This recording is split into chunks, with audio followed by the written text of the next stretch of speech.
ਲੋ ਬਈ ਸਾਰੇ ਵੀਰ ਭਰਾ ਥੋੜਾ ਨੇੜੇ ਨੇੜੇ ਆ जाओ ਤੇ ਗੱਲ बड़ी मजे ਦੀ सुनानी है। जंगल में वबा फैल गई, जानवर तेजी से बीमार होने लगे।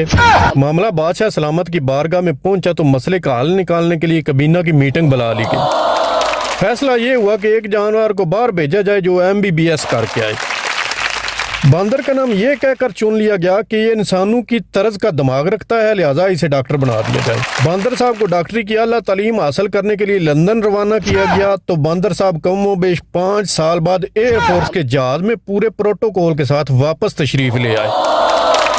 बंदर साहब का वालहाना इस्तकबाल किया गया और इन्हें अपनी जिम्मेदारियां सौंप दी गईं। कुछ दिन बाद खुदा का करना ये हुआ कि हाथी बीमार हो गया तो जनाब मोहतरम MBBS डॉक्टर बंदर साहब को बुला लिया गया। बंदर साहब ने तमाम जानवरों बशमूल बांदरी को जमा किया और मर्ज के बारे में प्रेस कॉन्फ्रेंस में बताया कि ऐसी बीमारियों के बारे में इसने बहुत पढ़ा हुआ है और तजर्बा भी किया हुआ है, जिससे तमाम जानवरों बशमूल खोतों में खुशी की लहर दौड़ गई। प्रेस कॉन्फ्रेंस खत्म हुई तो तमाम जानवर चले गए और बादशाह सलामत ने भी इत्मीनान का सांस लेते हुए अपनी कुछार यानी अमेरिका का रास्ता लिया। बंदर साहब ने इलाज शुरू करने की गरज से एक दरख्त से दूसरे दरख्त और एक शाख से दूसरे शाख पर जोरों शोर से टपोशकियां लगाते हुए चीखना चिल्लाना शुरू कर दिया और हर थोड़े अरसे बाद हाथी से अफाका का पूछना शुरू कर दिया, लेकिन मर्ज था कि ठीक होने का नाम ही नहीं ले रहा था। आखिरकार हाथी साहब शिद्दत मर्ज को बर्दाश्त न करते हुए रज़ाए इलाही से खालिक़े हकीकी से जा मिले। इन्ना लिल्लाहि व इन्ना इलैहि राजिऊन। बादशाह सलामत ने बंदर से इस मामले पर मुफस्सल रिपोर्ट मांगी तो बंदर साहब हाथ जोड़कर अर्ज गुजार हुए,